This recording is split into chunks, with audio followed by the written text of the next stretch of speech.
બનાસકાંઠા જિલ્લામાં પાલનપુર શહેર ખાતે ગત તારીખ 23/3/2026ના રોજ રાતના સમયે પાલનપુર પશ્ચિમ પોલીસ સ્ટેશન ખાતે 14/2026ની એક જાણવાજોગ લેવામાં આવી હતી. જેનો જાણવાજોગ અન્વયે જેની જાહેરાત આપી છે પૃથ્વીરાજ વસંતભાઈ આકેડવાલા, ઉંમર વર્ષ 23, તેમણે જણાવેલ હતું કે તેમની માતા જો દૂધ લેવા જવાનું કહી અને દૂધ લઈને પરત આવેલ ન હોય તે બાબતે ગુમ જાણવાજોગ પાલનપુર પશ્ચિમ પોલીસ સ્ટેશનમાં નોંધવામાં આવી હતી.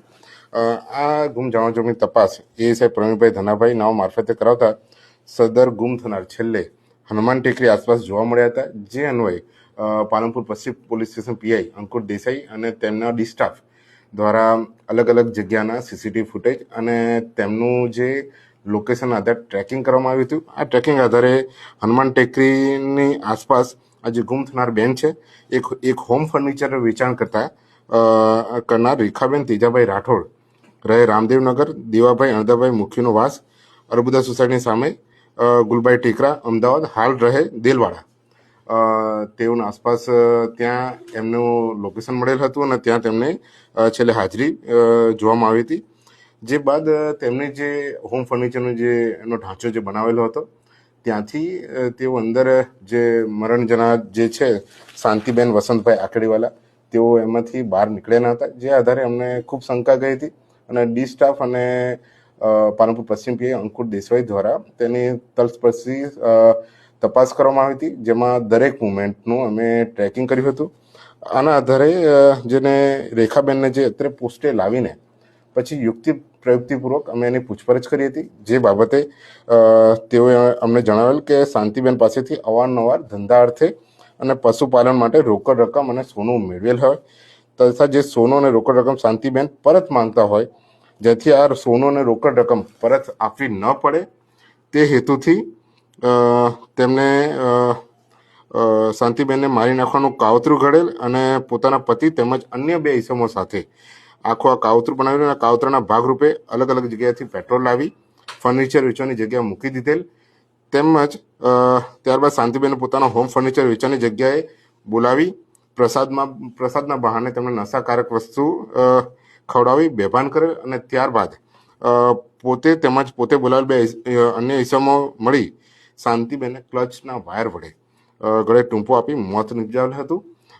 ત્યારબાદ શાંતિબેનની લાશનો નિકાલ કરવા સારું શાંતિબેનની લાશને ધાબળામાં વીંટાળી એક પ્લાસ્ટિકના કટ્ટામાં ભરી છકડામાં ભરી દેલવાડા ગામ તરફ લઈ ગયેલા હતા. પરંતુ દેલવાડા ગામમાં તે સમયે માણસોની અવરજવર વધુ હોય દેલવાડા ખાતે ઉતરી ગયેલ અને પોતાના માણસોને આ શાંતિબેનની લાશને અગાઉથી નક્કી કરેલ અન્ય બીજી જગ્યા હતી ત્યાં સળગાવી મારવાનું કહેલ અને જેથી આ 2 માણસો શાંતિબેનની લાશને પાલનપુર ઇન્કમટેક્સ ઓફિસથી આગળ આવેલા ટાફે ટ્રેક્ટરના બંધ પડેલ શોરૂમના ભોંયરામાં લઈ જઈ પેટ્રોલ છાંટી સળગાવી દીધેલ હોવાનું જણાવેલ. જે અનુસંધાને ખાતરી તપાસ કરાવી એક અર્ધ બળેલી લાશ મળી આવતા શાંતિબેનના પતિ વસંતભાઈ આકડીવાલાને બોલાવી આ લાશની ઓળખ પ્રસ્થાપિત કરી અને ત્યારબાદ શાંતિબેનની લાશને ઓળખી બતાવતા પાલનપુર પશ્ચિમ પોલીસ સ્ટેશન ખાતે મર્ડર અન્વયે જે ભારતીય ન્યાય સંહિતાની 2023ની કલમ અનુસાર ફોજદારી ગુનો દાખલ કરીને આની તપાસ હાલમાં પાલનપુર પશ્ચિમ પોલીસ પીઆઈ અંકુર દેસાઈ કરી રહ્યા છે. આ સમગ્ર બનાવમાં હું આપને જણાવું કે પાલનપુર પશ્ચિમની ટીમ દ્વારા અને પાલનપુર પશ્ચિમ પીઆઈ અંકુર દેસાઈની ટીમ દ્વારા ખૂબ સારી રીતે આની ગંભીરતા લઈને અને આ જે ગુમ જાણવાજોગની ફરિયાદ છે એમાં પોતે પાર્ટિસિપેટ કરીને અને જે તલસ્પર્શી જે આખી સીસીટીવીનો અભ્યાસ આખું મેપ ટ્રેકિંગ કર્યું છે અને જેટલા પણ લોકો છે એને આઈડેન્ટિફાઈ કર્યા છે એ તમામની જે આખી કાર્યવાહી કરવામાં આવી છે એ ખૂબ કાબિલે દાદ છે અને પાલનપુર પશ્ચિમ દ્વારા જે આ ખૂબ ટૂંકા સમયમાં આઈડેન્ટિફાઈ કરીને ડેડ બોડી આઈડેન્ટિફાઈ કરીને જે ફરિયાદ નોંધવાની જે કાર્યવાહી કરી છે